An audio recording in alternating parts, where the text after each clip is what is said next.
অরি, তুই এখানে? অনেকদিন পর তোর সাথে দেখা, কিন্তু তোর একই অবস্থা। আহ, যদি ভুল না করে থাকি, তুই তো আমার স্কুল লাইফের ক্লাসমেট ছিলি, তাই না? আরে হ্যাঁ, তোরা কেমন আছিস?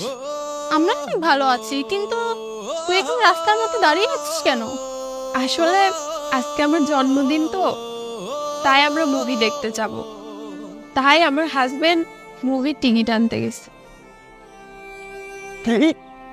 তোর হাজবেন্ড তোর বার্থডেতে শুধুমাত্র মুভি দেখাতে নিয়ে যায়?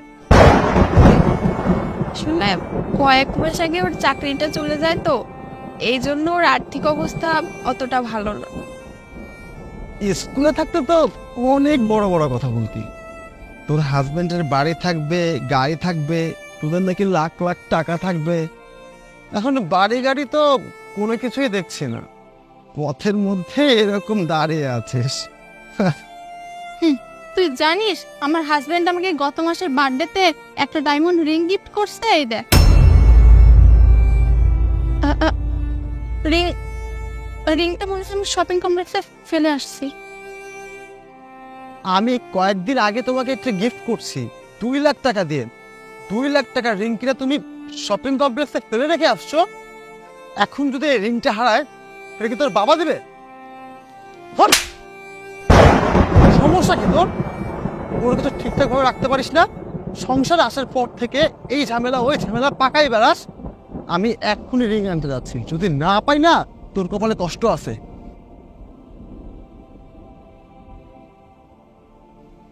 আচ্ছা, তোর স্বামী কি তোর সাথে সবসময় এমন করে?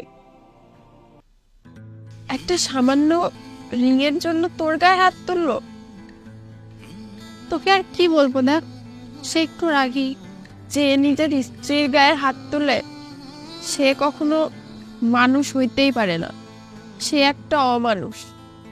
সত্যি কথা বলতে, আমার হাজবেন্ড আমার সাথে সবসময় রাগারাগি করে, সবসময় এভাবে বাজে বিহেভ করে। আজ আমি বুঝতে পারছি আমি অনেক ভাগ্যবতী।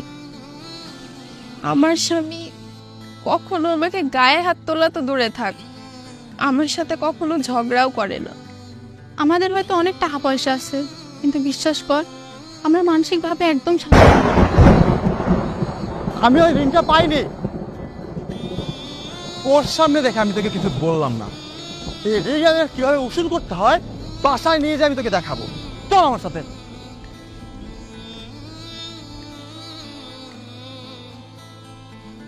সরি, টিকিটটা আনতে একটু লেটই হয়ে গেল। এই নাও কোক আর টিকিট। আর তুমি ওইদিকে কি দেখছো? আচ্ছা, একটা কথা বলবো? আসলে আমি না অনেক ভাগ্যবতী যে তোমার মতো একটা হাজবেন্ড পাইছি। হঠাৎ এই কথা? আরে না, তেমন কিছু না। তুমি দেখতে যাবা না? দেরি হয়ে যাচ্ছে, চলো যাই।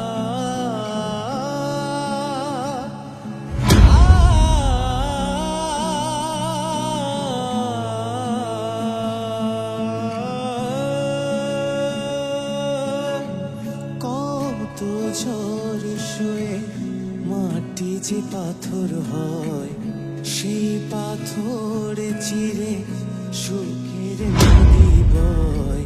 কত ঝড় শুয়ে মাটি যে পাথর হয়, সেই পাথর চিরে সুখ